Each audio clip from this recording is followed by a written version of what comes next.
letter from the Gantry. Actually, I want to say beforehand, I had this idea before I knew Neil was going to talk all about Newcastle United. So it's a story that involves Newcastle and Chelsea and the journey. And Neil's fact that he does it. What he hasn't told you today is he stops at every farm shop between Newcastle and London. I'll give you a guide in a minute. And that's why the podcast is a bit later on parade than it might otherwise have been. But this is a story about that particular journey. But the cool box in my car is full of the most wonderful food. It's about the only thing that's cool about you. Chelsea's recent trip to Newcastle brought back a memory from that gantry which I thought you might enjoy, involving José Mourinho, whose very name usually creates immediate interest. In December 2014, Sky Sports were covering Mourinho's team at St James's Park, a 5:30 kickoff on a Saturday evening, with yours truly doing the commentary. With my responsibilities not finishing until around 8 p.m, I would need an overnight stay. But then I found out that Chelsea had put on a plane for the players and staff for a return home as soon as possible after the game.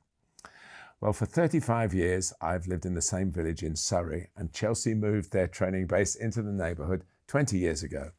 You can guess what's coming. Would there be a spare seat on the plane, I wondered. I asked Chelsea's head of communications, Steve Atkins, the question, very tentatively, I must say, before the game. I will have to check with Jose, he understandably replied. Just before the kickoff, I got the answer. The great man had said, OK. On the field, it didn't go smoothly for Chelsea, who were actually on their way to winning the Premier League title that season. They lost 2-1. It was their first defeat of the campaign. And the rest of the evening did not go according to plan either. We all arrived at the airport to be told there would be no flight. Perversely, the weather up in the northeast was fine, but in the southeast, fog had set in and was not expected to lift that night. Gatwick Airport, our target, had shut down. If we got airborne, it would probably mean a diversion to Manchester, not much help. Chelsea had a Champions League game in the following midweek, so getting back as soon as possible was a priority. So the coach which had brought the squad to the airport was reassigned to head for Surrey.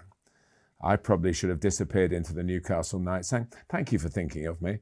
One extra person surely couldn't fit into this hastily rearranged scenario, a 5 or even 6 hour journey ahead, and space was precious. I was filling up some of that. However, it appeared that despite a seemingly full bus, there was still room for me for the long haul. There was an extra seat near the driver. Gary Staker, then the football liaison officer and previously an interpreter for Claudio Ranieri, he looked after me brilliantly. The drama hadn't finished though. It soon became apparent that the driver would have to take a break at some point on our long trip south, under the regulations regarding hours at the wheel. Chelsea needed a tactical masterstroke. Whether it was Jose himself, I never found out, but it had the strategic stamp of a special one. The plan was for the coach company to send another vehicle with a fresh driver to an M1 service station in the East Midlands. Then there would be an immediate switch for Jose and his squad, like baton changes in a relay race. The rest of us would wait on the original coach while our driver obeyed the rules and had his rest. It worked perfectly. The new bus was waiting.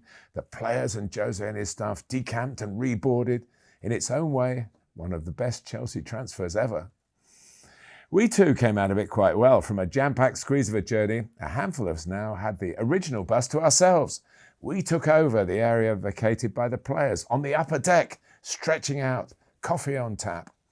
Somehow too, we had acquired a new driver and soon realised he was doing his very best to make up for lost time, or maybe was simply enjoying chasing the player's coach.